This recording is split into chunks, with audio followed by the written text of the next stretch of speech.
Bakalım.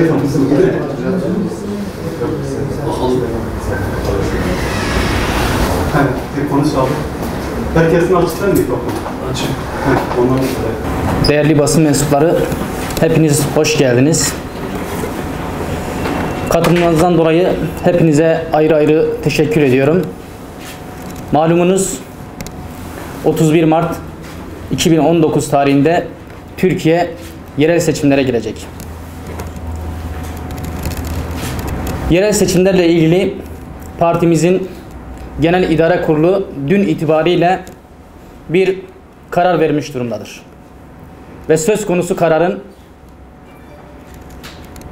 basın yoluyla kamuoyuna duyurulması görevi yerel seçimlerden sorumlu Genel Başkan Yardımcısı olarak tarafıma tevdi edilmiştir. Bismillahirrahmanirrahim. Basına ve kamuoyuna. Hüdapar olarak 2012 yılında dürüst siyaset, gerçek adalet şiarıyla siyaset sahnesine çıktık. Yasal teşkilatlanma şartlarını yerine getirip 30 Mart 2014 yerel seçimlerine belli il ve ilçelerde kısmi olarak 7 Haziran 2015 genel seçimlerinde yine belli illerde desteklediğimiz bağımsız adaylarla seçime katıldık. Son olarak 24 Haziran genel seçimlerine Diyarbakır ve Batman'da bağımsız adayları destekleme şeklinde, geri kalan 79 ilde de parti amblemimizle tüm Türkiye'de seçimlere katıldık.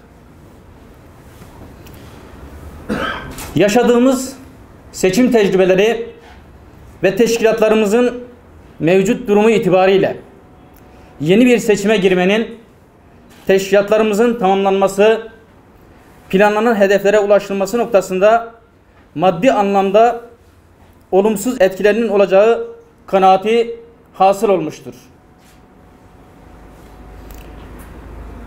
Genel İdare Kurulumuz uzun bir süreden beri teşkilatlarıyla yapmış olduğu geniş tabanlı istişareler neticesinde var olan çalışmalarımızın niteliğini artırmak, daha etkili bir siyasetle yolumuza devam etmek, bundan sonraki seçimlere daha güçlü girebilmek amacıyla teşkilat, kadro ve eğitim alanlarına yoğunlaşmak için 31 Mart 2019 yerel seçimlerine katılmama kararı almıştır.